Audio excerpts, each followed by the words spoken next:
สบายดีพี่น้องสวัสดีค่ะพี่น้องตามมาพบพอกับซ่องสาวตุ๊กแนลอีกคือเก่าเด้อสบายดีพี่น้องมากินข้าวกันพี่น้องมื้อนี้ได้เมนูแซ่บพี่น้องเลยเมนูแบบบ้านๆเด้อพี่น้องนี่แกงขี้เหล็กเด้อพี่น้องขี้เหล็กเก็บอยู่ใน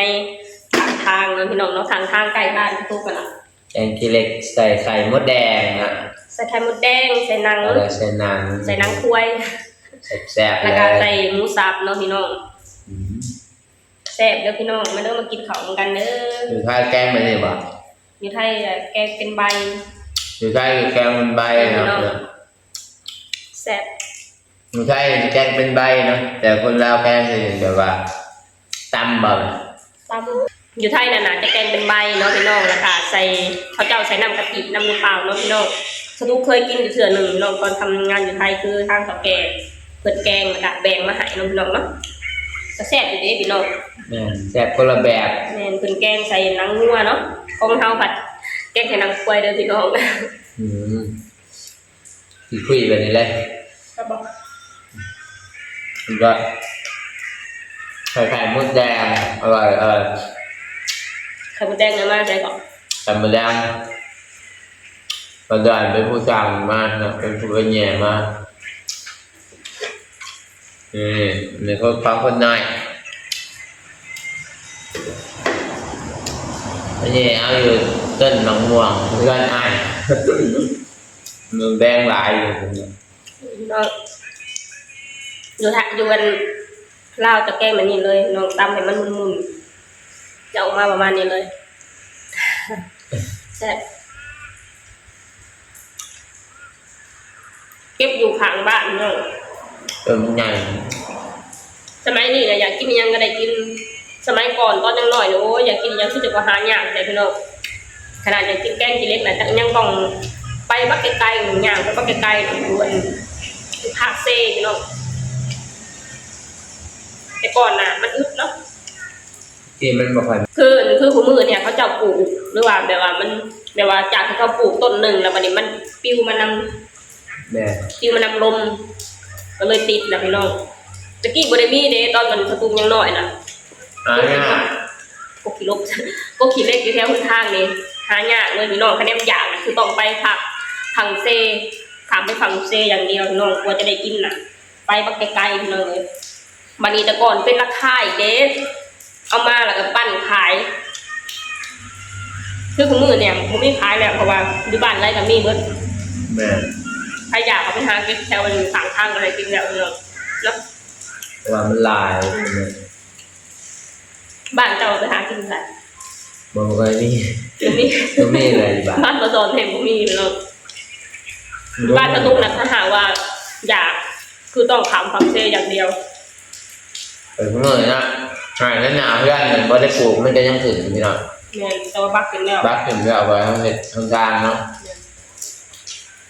ทางเขาบ้านมันก็เลยจำเป็นต้องได้บักขึ้นตัดผมเป็นพอจังน้อยอาหารหลักคือแกงขี้เหล็กพี่น้องเพราะว่าตอนยังน้อยเขาบอกมีเงินเนาะพี่น้องเนาะอาหารหลักของบ้านเขาตุ้งเนี่ยคือแกงขี้เหล็กเพราะว่าเป็นสิ่งที่หาได้ไม่ต้องซื้อแล้วก็หอยจมหอยนะแม่นหอยคือลงไปงมอายุเซหอยกีบอยู่บ้านจะลูกหอยกีบอยู่ไทยหอยอย่างต้องผิดมากอยู่ไทยมีหอยกันเหรอฮะเงินยัง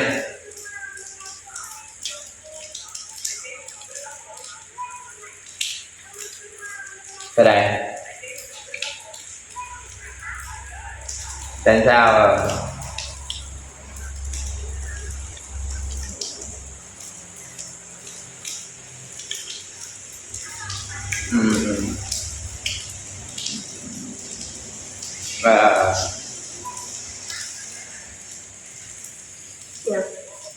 เงินซื้อทุกใช้ให้เก็บเงิ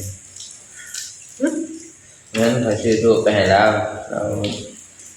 ให้มากินคิดเอาไว้เงินเช้าไปได้เช้า เห็นไปบอกกัน โอเค พี่น้อง เนี่ยใส่หัวบัวใบมะกรูดจะได้หอมๆเนาะพี่น้อง สุดยอดเลยเป็นเมนูที่แบบว่ากินแล้วอยากกินอีกเพราะว่าหน้านี่เป็นหน้าที่แกงคือเล็กกับแซ่บคือชุดเพราะว่าหน้านี่มีไข่หมดแดงพี่น้องมีไข่หมดแดงไข่อะไรสิแซ่บมีไข่หมดแดงแล้วก็หนังควายจีแล้วก็ตำไอ้จีเดียวก็ทุกแล้วก็มาแช่หน้าไปนะมันก็ตัดเป็นถอดในหน้าพอดีคำพี่น้องกิน อยู่ลาวน่ะแกงใส่น้ำยานาง ใช่ครับน้อง ใส่น้ำกล้วยใส่หมูแหละนะคะจะใส่บะหมูยังก็ได้ แล้วก็แซ่บทุกคือใส่ไข่มดแดงพี่น้องแล้วก็เครื่องเคียงก็มีว่าชิ้นไทยผักกระเทียมใบขี้หูดแล้วก็เบอร์ละมั้ง มาแล้ว แล้วก็ผักหอมเนาะพี่น้องเนาะ ทั้งบัวแบบ จะเป็นน้ำมันนี่เลยถ้าทางไว้อยู่ที่ประเทศไทยนี่แกงขี้เหล็กนี่ใส่ใบยะนางอยู่บ่พี่น้องเม็ดมันบอกสกุลเนี่ยเด้อ เวลาเคยกินแล้วใช่ป่ะเผาแต้มหน่อยเนาะเห็นมาเป็นใบ แกงเป็นใบ แบบไม่ใช่ใบอะไรนะมันดำพักน้ำตู่อ่ะเป็นบ้าไหม ทำหมดเลยใช่ปะ ไม่ใช่เป็น ใช่เด้อ แต่พักน้ำตู่แกงเป็นใบฝั่งไทยนะไปฝั่งล่างนี่สิแกงแบบแปลกๆโมติดตั้ม บอกแกเป็นปกติของบ้านเลยพี่น้อง แรง บ้านไปบ้านมันอยู่ไทยกะแบบนึงอยู่ลาวกับแบบนึงอยู่ลาวเนี่ยก็คือกินแบบนี้มาตั้งแต่ไหนแต่ไรแล้ว อยู่ล่าจะตั้มแบบนี้เด้อตั้มให้มันแหลกๆมันแล้วๆแกงหมู นี่แหละอันนี้คืออาหารหลักของครอบครัวที่บ่มีเงินในสมัยก่อนเนาะพี่น้องสมัยก่อนครอบครัวของตุ๊กก็เป็นครอบครัวที่ค่อนข้างบ่มีเนาะพี่น้องเนาะ แม่ ได้กินในของนี่ล่ะ แกงมันที่ห้อยเหมือนกันยับหน้ากันหน่อไม้แกงกระดูกแกมะพร้าว เพราะว่าเป็นของที่เขาหาเองได้ซื้อแต่หมูกับบ่ค่อยได้ซื้อทุกปานใดเพราะว่าเขาบ่ได้มีเงินเนาะอาหารหลักๆแกงขี้เหล็กแกงหอยบางมื้อก็แกงขี้เหล็กบางมื้อก็ไอ้แกงหอยหัวหอยพี่น้องเอ้ยแล้วก็อาหารหลักอีกอย่างหนึงคือเนียนมะเขือกับหนังกินแต่ก่อนแซ่บเด็กน้อยเนาะพี่น้องกินอิหยังก็แซ่บสมัยก่อน บอกตำเฮาบอกว่ามีเนาะ แม่น คือทุกมื้อนี่ก็จะไปอยู่ไทยมาพี่น้องเลยฐานะครอบครัวก็คือว่าดีขึ้นพี่น้องไปใช้ชีวิตแบบสะดวกสบายที่สบายกว่าเก่าเนาะแต่ว่าเราหาเองเป็นเงินอย่างเราหาเองเป็นในเบิดทุกอย่างแล้ว ฝนตกพี่น้องเอ้ย อะไรลูกเราไม่ไปเลยลูก ตกตั้งแต่ช่วงจังโมงช่วงบ่าย ไป เนาะ สอง ตอนนี้เขาต้องกินข้าวประมาณจังโมงเนาะ 6 โมง ตั้งแต่ข้าวคนบอก ลงแต่บ่ายสองเป็นวัน6 โมง ตก ก็ได้อัปเดตมาจากโรงงานหนาวโคตรเลยหนาวเลยตกแห้งความเป็น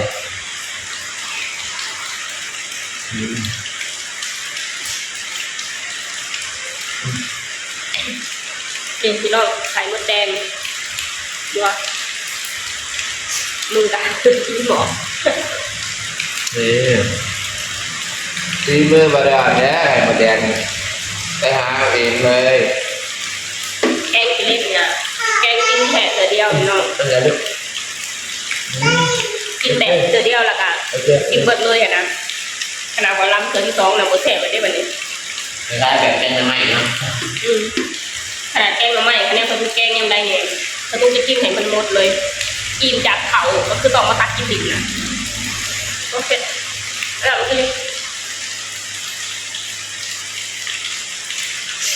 จมแห้งเลยนะ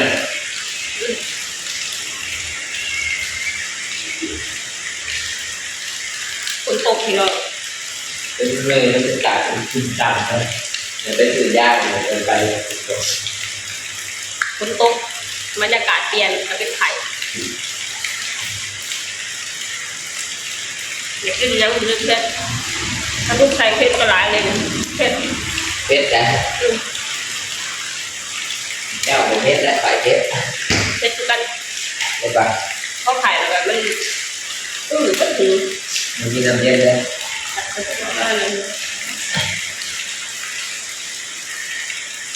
เผ็ดอะ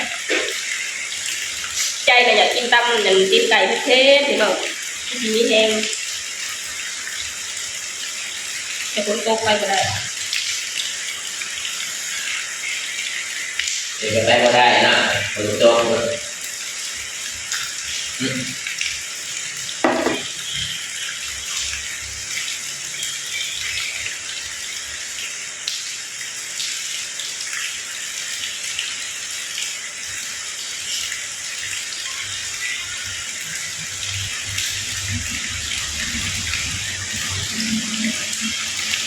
กินแล้ว เอาแหละก็คนที่ข่าวในเวรเจ็บก็ แล้วก็ประกอบด้วย